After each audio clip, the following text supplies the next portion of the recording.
Hi friends, नमस्कार, जय जगन्नाथ। मु लिपि आपको स्वागत कर यूट्यूब चैनल को। तो फ्रेंड्स, आज हूँ गुरुवार माणवसा। तो माणवसा गुरुवार आम घर केमी ठाकुर को पूजा कराला, केमी सब कौन कौन भोग है, तो केमी सब है मुझे सब आप सहित शेयर करी। तो जदि आप भिडियो भल लगुच प्लीज लाइक करने को जमा भी भूलें एंड कमेंट सेक्शन में कहने जमा भूलें। तो फ्रेंड्स, चलो मैं वीडियो स्टार्ट करवा। जदि आप चैनल नुआ वीडियो देखा पूर्व प्लीज आम चैनल को सब्सक्राइब कर दिंतु एंड पाखे घंटी रही आइकन को प्रेस कर दिंतु, जहाँद्वारा कि आम नुआ नुआ वीडियो आपको अप टू डेट मिल चलो आप नोटिफिकेशन। तो चलते वीडियो स्टार्ट करवा।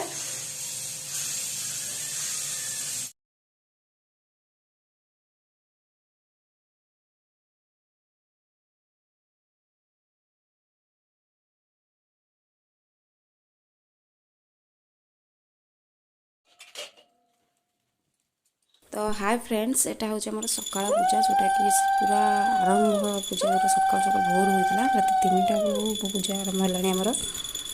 तो तापर कौन कौन हो सब आप सहित शेयर कर, तो वीडियो टी लास्ट पर्यंत निहाती देखिए।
तो फ्रेंड्स, ठाकुर जो बो पूजा करते तो भाविली मु खीरी फास्ट आसी भोग बनईदेवी। तो भोग केमती कौन खीरी बनाऊँ मैं आप सहित शेयर करुँची। तो फास्ट मु घी ऐड कली। एटा आमर घर तैयारी होइथिबा ही प्योर घी। तो मु तापर यूज करछि सेथिरे 2टा तेजपत्र एंड 2टा गुजराती। जो गुजराती की मु केवल मात्र 2 खंड करी पकेछि छेचिनी ताकू बस 2 खंड करी पकेबे। एंड तापरे जो चावल को मु रखी भिजेकी, तो से चावल को मु भल भाव आगे धोई नेली। तो धोई सारिबा परे मु भिजेई थी, बट मु आउथरे पुणी भल भाव धोई नेली। एंड तापरे मु ताकू से पकई से घी तेजपत्र और जो गुजराती पकई थी, तो से मु ताकू पकईकी भल भाव फास्ट भाजी नेबी। टिके जस्ट कलर तो नुह, जदि आप कलर देवाई चाहते तो फास्ट घी चीनी ऐड करदे। तो चीनी टिके कलर हो आसिले से तेजपत्र गुजराती पकई चाउल पकई भाजी पारे, जो थी कि आम क्षीर जो रेड कलर हुए तो कलर हो पार। तो मुझे कलर करने को चाहूनी, तो मुझे एमती ही नॉर्मल भाव में तैयारी करछि। तो भल भाव में मुझे भाजी नेली किसी समय, जस्ट 5 मिनट लो फ्लेम रे भल भाव में भाजीदेवे। तो देखिपे मो भजा मान चाउलटे जो फ्राए करी भाजी सारी भल भाव में। से मो पानी ऐड कली जी चाउल नहीं थे, तो तार ठीक 2 डबल कि 3 डबल देदेवे। तो मुझे से किसी लुण पकेली। तो चाउल लास्ट को लुण पकेले क्षीर पड़ता है तो फाटीज। तो से प्रथम लुण पकईदेली। तापर मुझे बंद करी हाई फ्लेम रे 2टा सीटी मारला जाके वेट करी। तो ता भितर तो मु भाविली नड़िया करदेवी। तो मुझे पलि आसली नड़िया करने।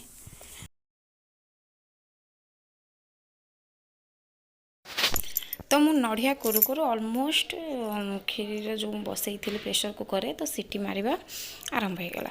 तो मु हाई फ्लेम रे कही ना 2टा सीटी दवाई।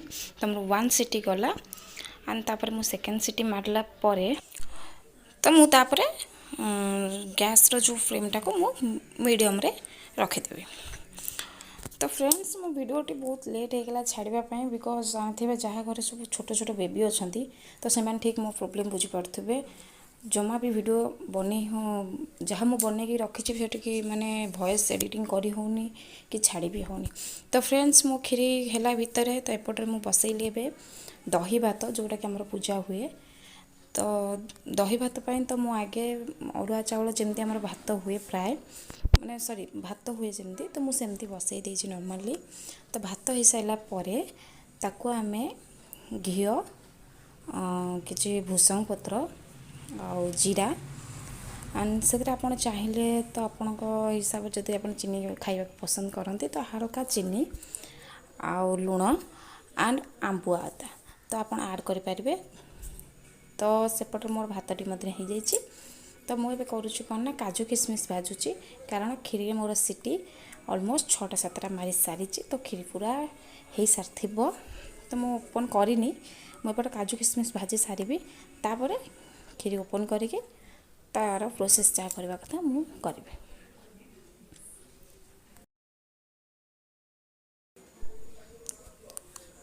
तो फ्रेंड्स किशमिश भाजिली काजू भाजिली देन तापर आमर गोटे हुए सोल्हा कला सोल्हा जोटा कि घीरे भजा ही पूजा हुए।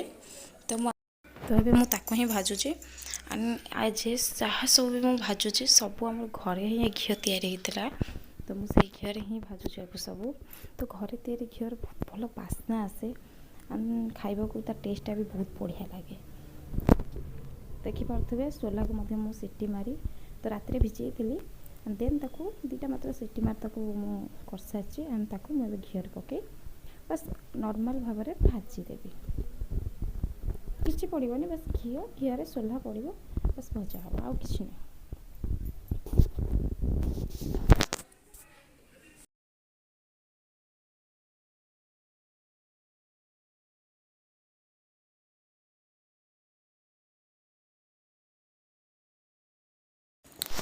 तो देखिपे मोर खीरी बहुत प्रस्तुत हो सारी। देन मुझे चीनी एंड क्षीर ऐड करी एंड मुझे किसी केसर ऐड करी। तो मु वीडियोटी पूरा देखी पारूनी खीर लास्ट को मुझे देखी पारिनी जो क्षीर आउ चीनी ऐड कला सॉरी एंड मुझेपटे गैस रे खीरी रेडी करी एंड दही भात करी। तो ये बहुत तरकारी रांधि जोटा कि आम हुए। तो तरकारी हो सारी सब प्रकार परिबा पड़ी सोल्हा जाई पड़ी। तो ये है तापर छुंक मरा हे अदा लंका आउ जीरा पड़ी छुंक मरा हे घी पकई छुंक मरा हे एंड हाँ छुंक मार सारा तरकार रे जीरा गुंड लंका गुंड जोटा कि भजा हुए तैयारी तो सेटा ही पड़ो जहाँद्वारा कि तार टेस्ट बहुत बढ़िया आसे। मत तो बहुत भल लगे तरकारी।